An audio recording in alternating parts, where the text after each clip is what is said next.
Hello everyone, here we'll be discussing curl and divergence, and it's quite a bit to discuss, but for this whole discussion, for this whole chapter that is, or section, we need to consider the following. A vector field amongst three variables, x, y, and z. So with that being said, the vector field must be in terms of three functions, p, q, and r, which are each in terms of x, y, and z. So just keep that in mind.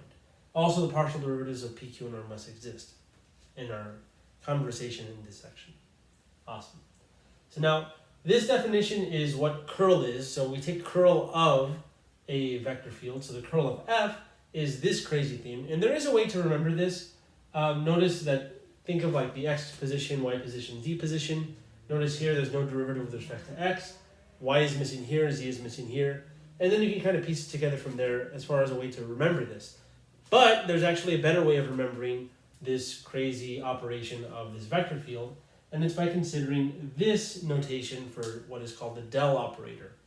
Now the del operator is kind of what you'd imagine for vector field, or for gradient vectors, what I meant to say. So if you just kind of recall, what is the gradient of a function f? It is the vector whose components are the partial derivatives with respect to x, y, and z respectively. So partial f with respect to z. There we go. And then notice each component really is the I, j, and k component. So really we have this, but with f's here. So applying del to f just takes f of each of these. So one can kind of imagine this is basically like almost like a dot product. No, not dot product, but I guess you could say like a scalar multiple. So if you imagine scaling f into this, you end up getting, well, that. So that's kind of what's going on. Just attach f to each of those and you get that indeed. Good. And like I said, a better way of remembering curl is to keep this in mind. And what kind of comes to mind here, we have subtractions with I, j, and k. Really what should come to mind is cross product. So what I'm going to do is I'm actually going to take the cross product of del, this weird operator, and the vector field f, and we get this determinant of this 3 by 3, whose first row are the vectors I, j, and k, whose second row here is del, which is derivative with respect to x, partial with respect to y, and partial with respect to z. And finally here, the third row is f, which is p, q, and r, just like that. And notice taking the determinant of this 3 by 3 indeed gives us this, because it's going to be I times the determinant of this guy, which is del r, partial derivative of r with respect to y, minus partial derivative of q with respect to z, all times I. And remember, we do, for the j one, we do minus this times this minus that times that. So I'm actually going to write it like that. So it's going to be derivative of r with respect to x minus partial y, or partial p with respect to z. Yeah. And this is times the vector j plus the last one times the unit vector k. And I'm a little off frame there, so let me kind of scoot that over. There we go. And this last one now, if you cover the k column and the k row, we end up getting partial derivative with respect to x of q minus the partial derivative of p with respect to y. And what you may notice is that if you compare this to the definition of curl, remember this is curl of f, so if you want to write parentheses here, you can, but normally we don't. Okay. This matches, good. The last one matches, good. The middle one doesn't quite match, but that's actually solved, because if you distribute the negative, then basically what happens is this. This becomes negative, that becomes positive, so you end up getting that, and if you switch it around and write it as a subtraction, you get that indeed. So one can say, actually, the following. The curl of some vector field f, in three variables, is equal to del cross f. Awesome. And we're going to use this to take the curl of some vector field in an example right now, and then from there we'll go on and describe other things, divergence being one of them. Right, for this next example here, we want to find the curl of f, where f is given by this vector here, xzi plus xyzj minus y squared k. Now, remember that the curl of f, from what we just saw, we just discussed really, is the operator del taken as a cross product with f. So again, this is just really a memorization scheme because we're kind of using things with a little bit of abusive notation, but we're still kind of getting the idea, I hope. So we have ijk as our first row. Del, which is partials with respect to x, y, and z, respectively. And f will be, well, it'll be PQR, which is going to be, well, that's P, this is Q, and this is R. So it's going to be xz here, xyz here, and negative y squared there. And I don't have space to continue that way, so I'll continue below. So we're going to take, with I, we're going to take the cross product here and here, so that's derivative of this with respect to y, so I'll write it out. So partial with respect to y of negative y squared minus partial with respect to z of xyz. This is all times the vector I. We may not have too much space, but I think we hopefully should be okay. Minus, again from cross product, well from determinant of a 3 by 3 really. For the j, excluding the j column, we have derivative with respect to x of negative y squared minus partial with respect to z of xc, and this is all times the vector j, and now plus, for k we have partial x with partial with respect to x of xyz minus the partial with respect to y of xz. And that's all times k. Yeah, we had like hardly any space there, barely squeezed that in. All right, so now what? Well, now a derivative of this with respect to y, that's pretty simple. It's negative 2y. Minus derivative of this with respect to z, you drop the z, so that's xy. This is times I. Derivative of that with respect to x is 0, because y squared is a constant with respect to x. Minus derivative of this with respect to z, drop the z, you get x, negative x, times the vector j, plus derivative of xyz with respect to x, drop the x, so that's yz. Derivative of xz with respect to y is 0 because it's a constant in the eyes of y, times the vector k. So now simplifying this a little bit, we get negative 2y minus xy minus, well I guess actually plus because of the double negative, xj. And by the way, I forgot to multiply this to I, so let's kind of squeeze that in there. There we go. Plus yz times k. Now, if you want to leave it in this ijk form, that's fine. I prefer component form myself. So I'd actually prefer writing this as negative 2y minus xy, comma x, comma yz. But that's just me. In fact, I'll just box this one. But let me just say this is also acceptable, so that's fine. Okay, so now so far we haven't really seen any benefit or real meaning to what curl actually does for us, but we will right now with the theorem. So let's take a look at that right now. All right, so this next theorem is kind of big, but in reality it's pretty simple to prove, so it's not the craziest thing in the world. And it says if f is a function of 3 variables with continuous second order partial derivatives, then the curl of the gradient of f is the 0 vector. Now the reason why this is true becomes pretty apparent when you consider what the curl of this looks like. Now remember, the curl of a vector field is the del operator cross that vector field. So in this case we're doing del cross, well, the gradient of f, which is this. So we have the determinant of the 3 by 3 whose first row is ijk. Second row is just del derivative with respect to x, partial with respect to x, and y, and then z. And then here the gradient of f now is partial of f with respect to x, then with respect to y and z, respectively. Perfect. And now it's a little bit to write, so I'm just going to kind of talk through it a little bit, and then we'll agree that it's the 0 vector actually. And it has to do with this key fact here, continuous order partial derivatives. Because if you consider, for example, the I component, maybe I'll just show that one only, what we end up getting is the partial of, well, with respect to y, of partial of f with respect to z. Simple enough, but notice this is actually a second order partial differential, partial derivative is what I'm going to say.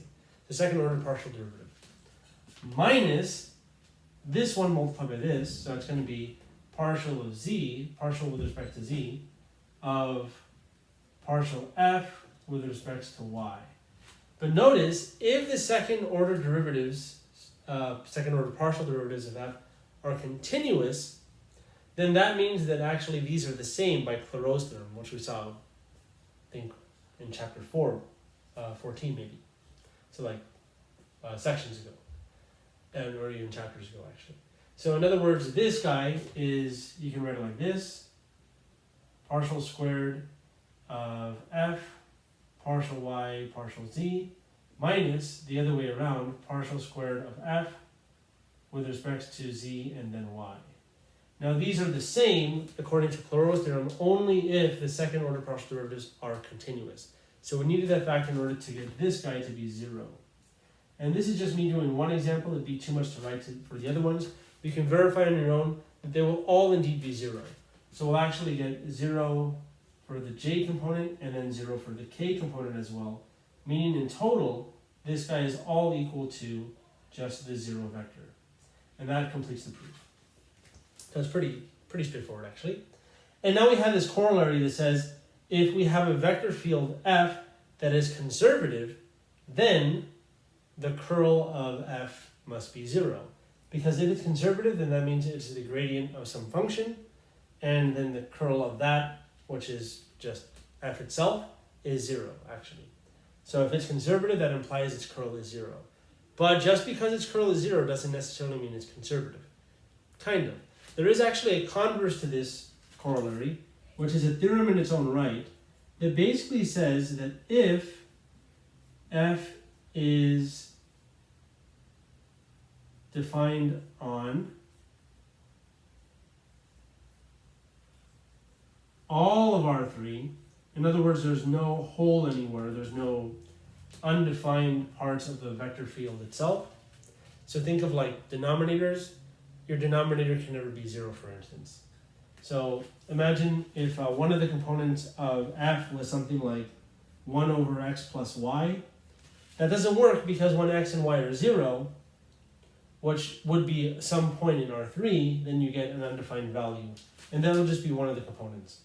So think of something like polynomials or trig functions maybe, things like that. But things that have domain issues will not actually apply to what I'm about to write. So if f is defined on all of R3 and the curl of f is 0, then f must be conservative. Awesome. And again, this is pretty much the converse of this theorem here. So you can kind of say, so long as f is a vector field defined everywhere on R3, then if its curl is 0, it must be conservative and vice versa. So it's conservative if and only if its curl is 0. So now let's take a look at some examples of that, and then after that we can finally talk about divergence. Okay, so now for this example, we're given this vector field of 3 variables, y squared z cubed, 2xy z cubed, 3x y squared z squared. And we want to show for the first part of this example that f is indeed conservative. And then finally for part 2 here, we're asked to find the the function lowercase f such that the vector field f is equal to the gradient of that function f. Now, something I want to recall is that we actually looked in the last section how to show a function, a vector field that is conservative, but that was over 2 variables only. But now with 3 variables, we really need the curl, and that's how we kind of, essentially do it that way. So what we're going to do is we're going to say that since f is defined on all values x, y, and z in R3, so for every point in R3, there are no domain issues here at all. This is valid for any values you choose for x, y, and z. There's no undefinedness, if you will. So that being said, the theorem we just took a look at is applicable. So in other words, if the curl of f is equal to 0, this implies it's conservative. Remember, the curl of f is the del operator cross product with f. So let's just take a look at that. So we're going to take the determinant of the 3 by 3 whose first row is ijk, those vectors, standard unit vectors.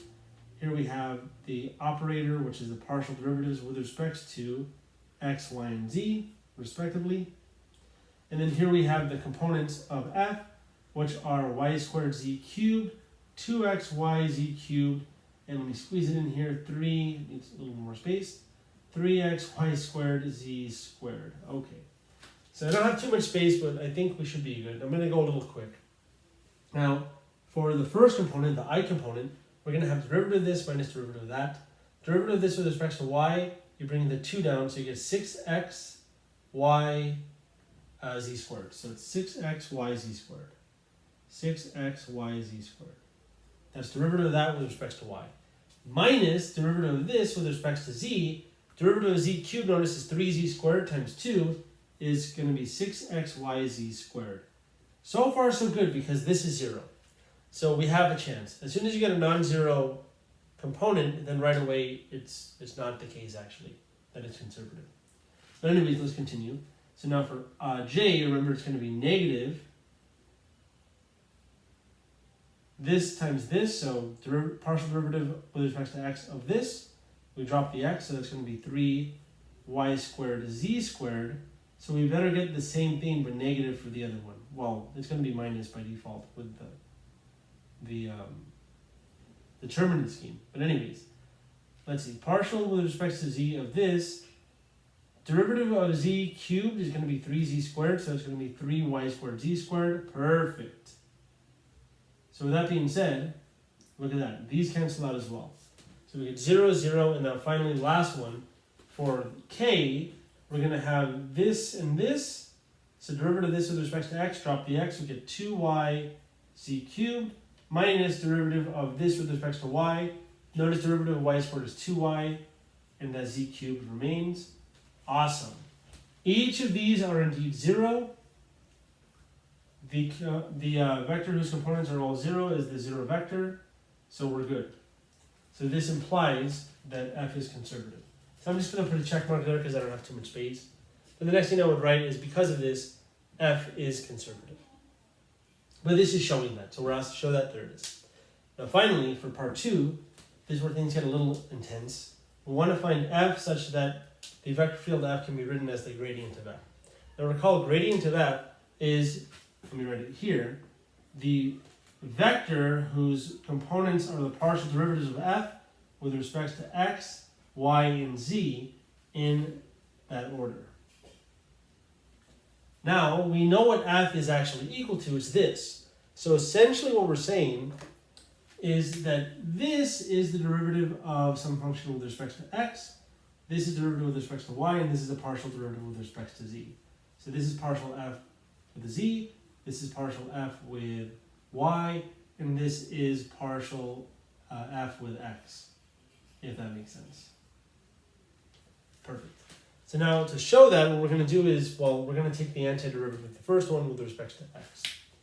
So that means f of x comma y comma z is going to be the antiderivative of this with respect to x. This has no x. Antiderivative of constant with respect to x is just that number times x.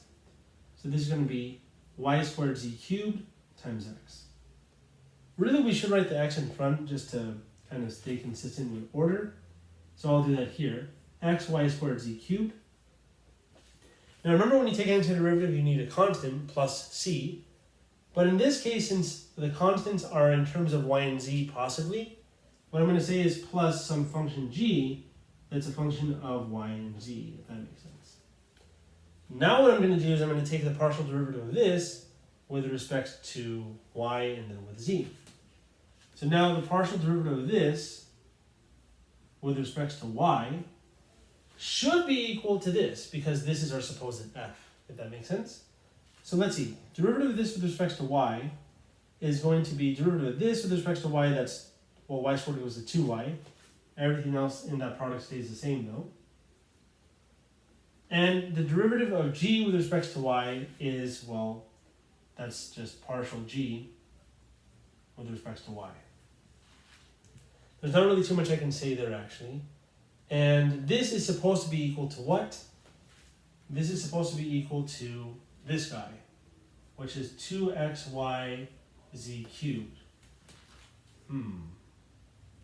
This is actually perfect if you think about it, because really what this tells you is that this has to be 0.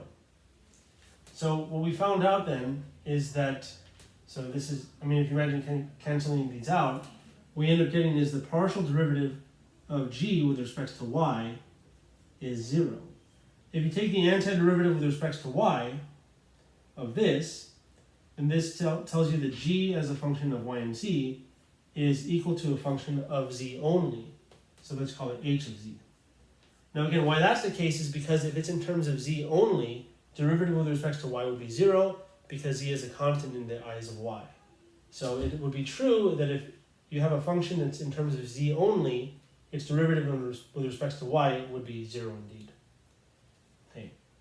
Now what? Well, now we're going to have to take the derivative of this with respect to z then. So now let's kind of imagine this partial with respect to z. This would be, well, derivative of z cubed with respect to z is 3z squared. So it's going to be 3x y squared z squared plus partial g with respect to z. And notice this is equal to the second component, which matches this exactly, which tells me that the partial derivative is actually going to be 0. Because these cancel out. So this implies here that the partial derivative of g with respect to z is equal to 0. This implies that g of y and z, which we found out was really a function of h only, which now we're finding out is actually independent of z. It has to be a constant in the eyes of z because its derivative is 0 with respect to z. And since its derivative with respect to y is also 0, it's not really a function of y and z. It's actually independent. In other words, it's just some constant. And if you want, you can call it k, for instance. Call it k, so constant, comma, k. So really, we found out that this guy is just some constant k. Or if you want to write c, we can write c, but I'm going to use k. So good. So now what that means, I'm just going to replace that with k and call it a day. This works. Now this is a very general statement. If you want k to be 0, that is a function whose gradient is equal to f. So there we go. But again, k can be really any constant. So if you want to write c, you can write c, but that's fine. So okay, good. I think we're done with this example now. And now we'll move on to finally talking about divergence. So finally here it is. This is the divergence of the vector field f. So div is obviously an acronym, or not acronym, but abbreviation for divergence. So this is a divergence of f, much like curl was curl of f. So imagine parentheses if you like, but we often don't write those. And it's just the partial derivatives of each of its components with respect to x, y, and z respectively. So in fact, notice this will actually just be a function. In other words, it'll be an expression in terms of x, y, and z. It will not be a vector. So this is scalar quantitative, not vector quantitative, if that makes sense. And if you consider the operator del and take the dot product of that with the vector f, well, notice what we're going to get here is this is going to be partial with respect to x, y, and z for del. And for f, it's just, of course, the vector whose components are p, q, and r. And if you take the dot product, you indeed get actually the divergence. So I'm not going to write it, but it's really just this with this is that, partial with respect to y of q is that, partial with respect to z is that. So I'm just going to say this is equal to the divergence of f. So let me write that kind of compactly with the middleman excluded, if you will. So del dot vector field f is the divergence. Let me write it like this actually. Is the divergence of f. I guess we can write it this way. It doesn't really matter. I'm just trying to think how I wrote it for the cross product. So remember, cross product of del with f was curl. So dot product with del and f is divergence. So it's kind of nice we have those two different representations of divergence and curl with obviously dot product and cross product respectively, so long as you consider the operator del. Awesome.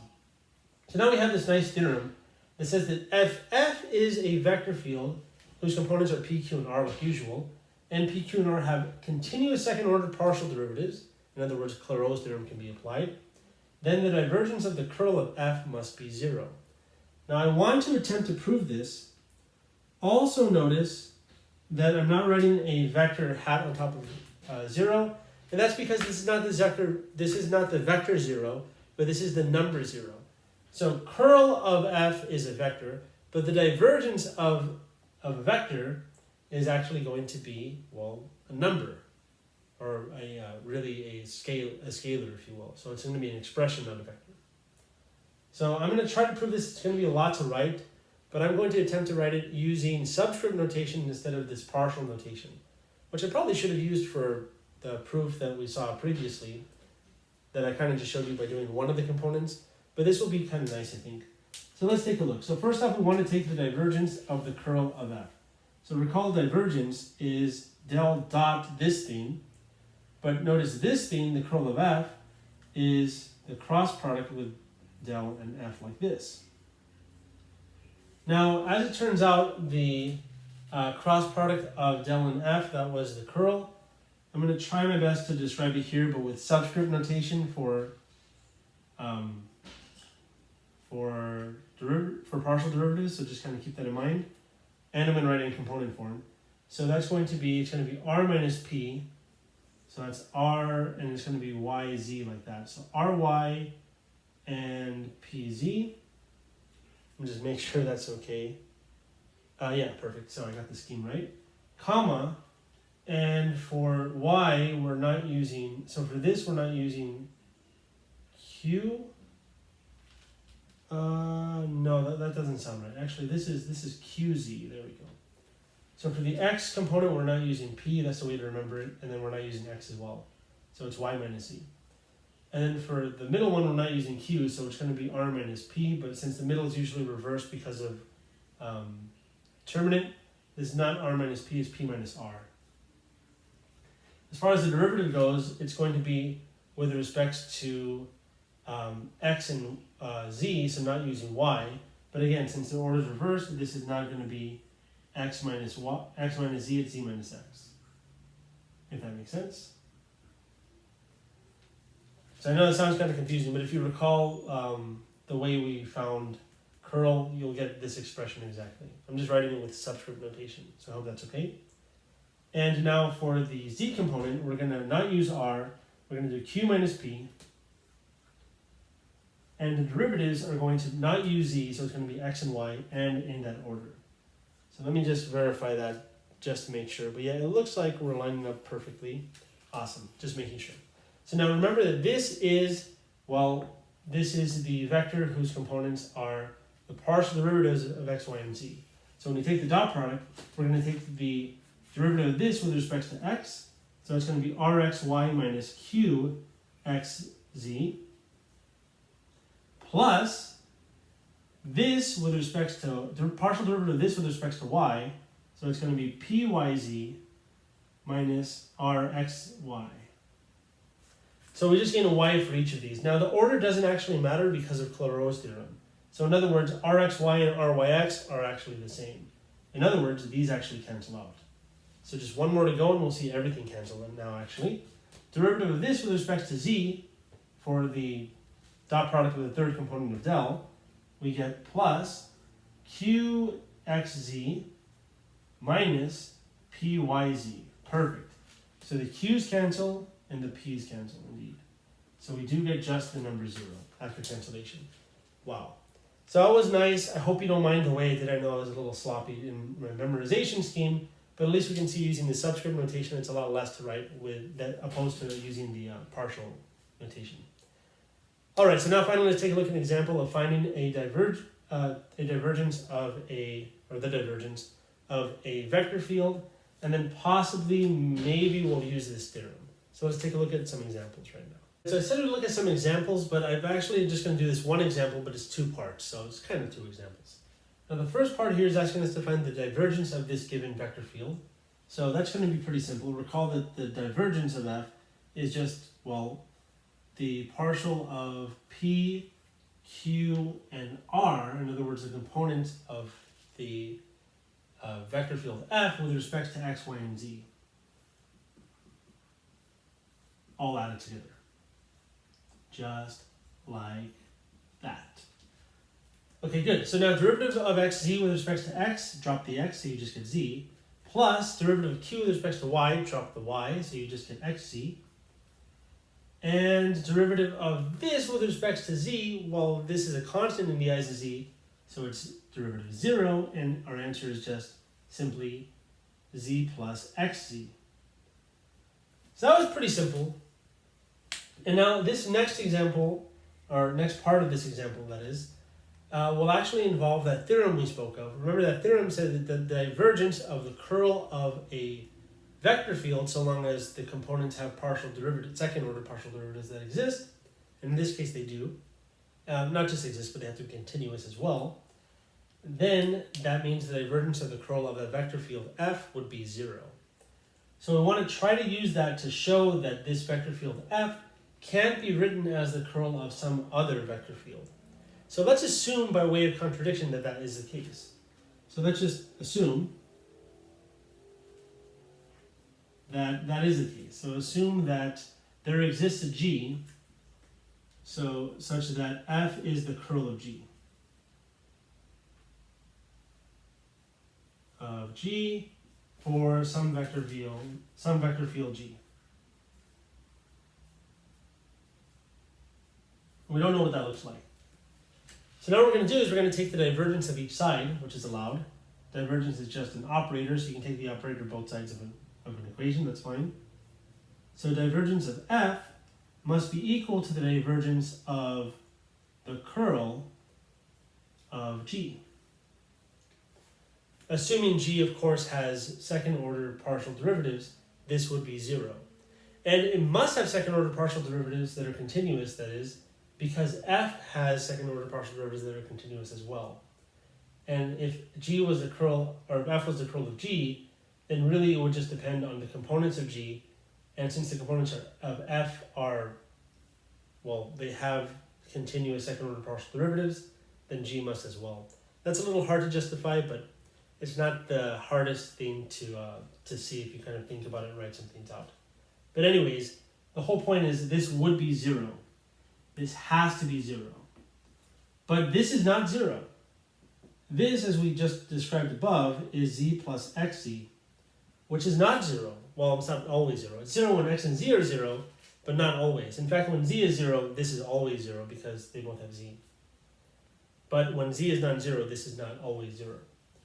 So since z plus xz is not identically 0,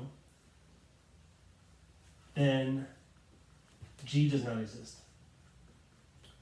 In other words, there is no other vector field such that F is the curl of that function, because this leads to a contradiction.